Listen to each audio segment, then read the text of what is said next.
नमस्कार दोस्तों, साथी ज्ञान गंगा चैनल पर आप सभी का स्वागत है। कैसे हैं आप सब? आशा करते हैं स्वस्थ होंगे और मस्त होंगे। महाभारत काल में एक बार युधिष्ठिर जी ने भगवान श्री कृष्ण से अनुरोध करके उन्हें शांति दूत बनाकर धृतराष्ट्र के महल में भेजा और कहा कि हे प्रभु, वहां जाकर दुर्योधन से कहना कि वे हमें 5 गांव ही दे दे, हम उतने में ही संतुष्ट हो जाएंगे और फिर इतना भयंकर युद्ध से बच जाएंगे।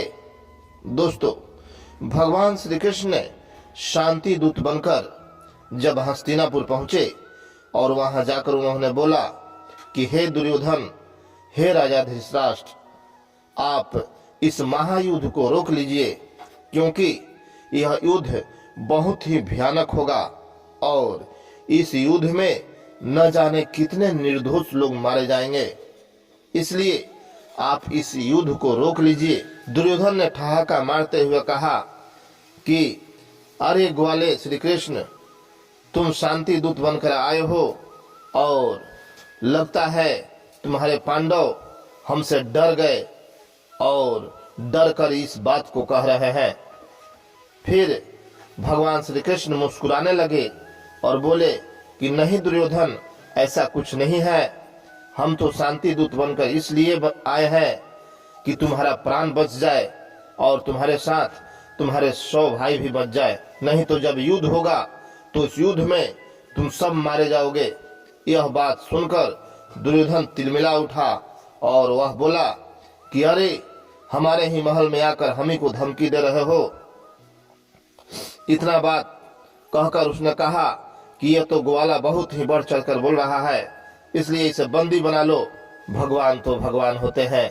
इस धरती पर धर्म के स्थापना के लिए भगवान श्री कृष्ण अवतरित हुए थे और उन्होंने इस धर्म का स्थापना भी किया। जब सैनिकों ने भगवान श्री कृष्ण के तरफ दौड़े बंदी बनाने के लिए, भला भगवान बंदी कैसे बन सकते हैं, उन्होंने अपना विराट रूप धारण कर लिया और उस विराट रूप को देखकर सबकी आंखें चौंक गई और सभी को लगने लगा कि अरे, यह क्या हो गया। भगवान की माया को देखकर जिसे सद्बुद्धि था, उन्होंने भगवान को प्रणाम किया और फिर भगवान अपने छोटे आकार में हो गए। उन्होंने कहा कि मैं तो इस युद्ध को बचाना चाहता था, लेकिन लग रहा है कि यह युद्ध अब होकर ही रहेगा।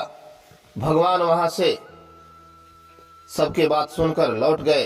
उन्होंने जाकर युधिष्ठिर से कहा कि हे युधिष्ठिर, वहां तो किसी ने मेरा बात ही नहीं सुना और दुर्योधन ने तो मेरा तिरस्कार ही कर दिया, इसलिए यह युद्ध होना अब तय हो गया है। यह युद्ध होना बहुत जरूरी है, नहीं तो इस धरती पर पाप बढ़ जाएगा और सारे धर्मी लोग मारे जाएंगे, इसलिए यह युद्ध होना बहुत ही जरूरी है। फिर भगवान श्री कृष्ण ने पांडवों की तरफ से सारथी बनकर अर्जुन का युद्ध किया और पांडवों को विजय दिलवाया। दोस्तों, जब जब धरती पर पाप बढ़ा है तब तब भगवान अवतरित हुए हैं। चलते चलते आप सबको जय श्री कृष्णा, हर हर महादेव।